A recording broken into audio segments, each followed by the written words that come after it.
People call this ravine the Chija River. Over more than 700 years, various races of people have migrated through here, and over time, they have created a multi-ethnic area. Since the Qing dynasty's rule from 1644, the Muslims have become the main inhabitants of this ravine. Only the name Chija River is left to remind us of the early Tibetan Chi tribe who lived here. Lama Dundab, who was named the 14th Dalai Lama, was born in Dakti village in Chija River.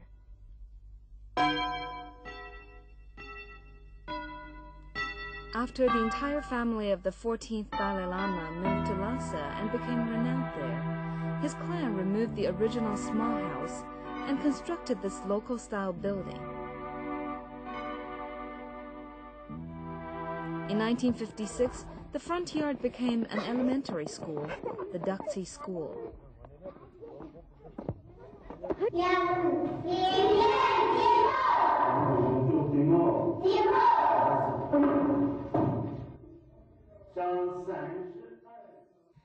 In 1940, the local authority of Tibet, which lay nearly 2,000 kilometers away from Chija River, recognized the 5-year-old boy Lama Dundab as the reincarnation of the 13th Dalai Lama. He was the son of Tibetan peasant Chicho Tsening and his wife Deji Tsening.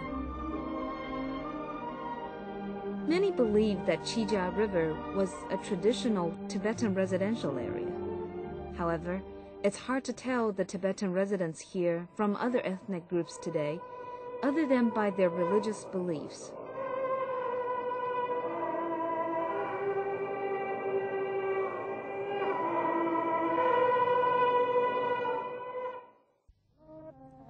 By the 1930s, the theocratic feudalistic serf system had existed in Tibet for hundreds of years. The monks and bureaucrats enjoyed absolute power and supreme status. Any new idea or action was prohibited or abolished as sacrilege and a threat to the theocratic system. Except for the power struggles in the upper echelons of Tibetan society, it seemed peaceful here.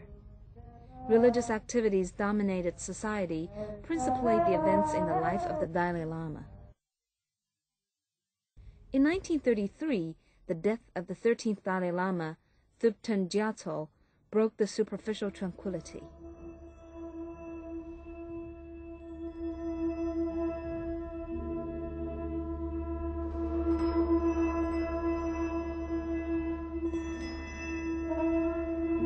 The word Dalai Lama has origins in both Mongolian and Tibetan. It means the ocean-like supreme teacher. It was a title bestowed on Sonam Gyatso, a senior monk of the Gelug branch of Tibetan Buddhism, by the chief of the Mongolian Tumuk tribe under Khan in 1578. Since the Gelugs believe in reincarnation of the living Buddha, this title has been passed down to the current 14th Dalai Lama.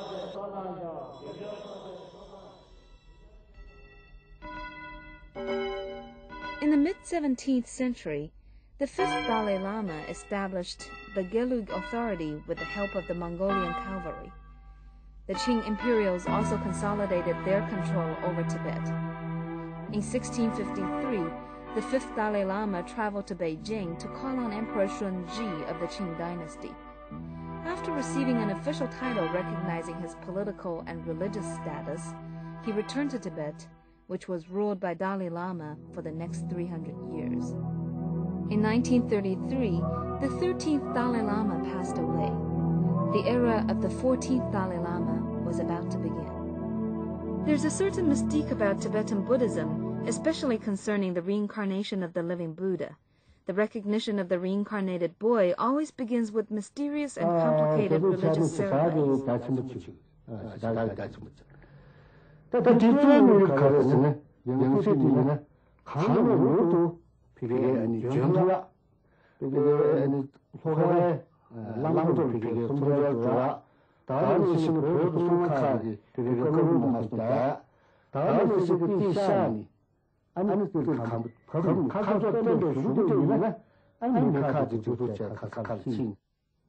The people searching for the reincarnated boy disguised themselves as itinerant monks, pilgrims, businessmen, or even paupers. When they see the foreordained signs, they investigate more thoroughly. They ask if the child in question was born when the last Dalai Lama passed away, whether there is anything magical about him. Then they test the child with articles used by the last Dalai Lama. If he passes the test, the searchers accept him as a candidate.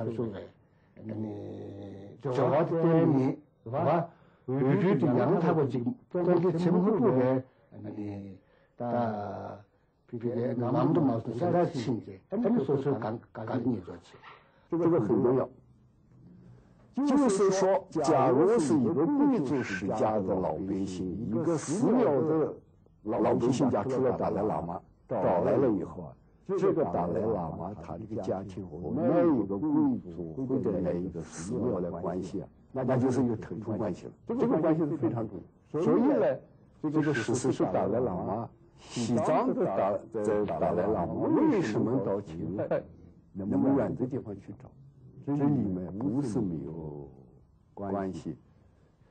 就是这都比较古国内罗娃啊，让清我们强的，而且那么这个有时民族学的套里呢，这些大都是啊，他把的那年代的嘛是全部有个是。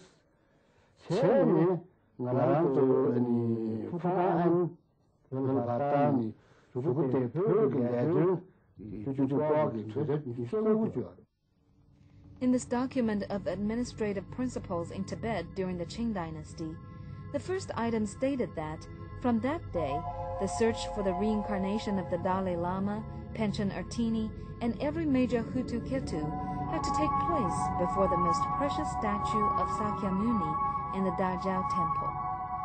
An official sent from the central government would hold the gold bottle and select the divine ivory lot so as to prevent meddling. When the searchers found Lama Dundub in Qinghai, the governor of that province was the warlord Ma Bufang.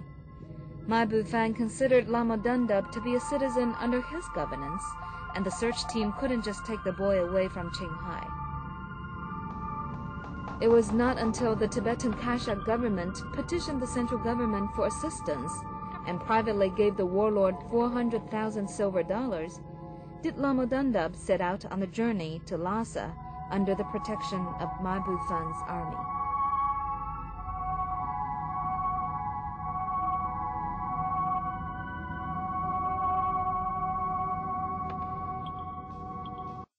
According to the rules back then, if there were 3 sons in a household, the 3rd son would become a monk. If there were 2 sons, then the 2nd would take up a monastic life. According to historical data, in Tibet before 1959, there were more than 120,000 monks among the 1 million Tibetans, nearly 1/8 of the population. The Buddhist scriptures say that monks should be provided for, so naturally, people provided the monks with food and clothing so that they could chant, pray, and conduct the various ceremonies. The income of the theocratic government under Dalai Lama's control was spent on the various religious activities.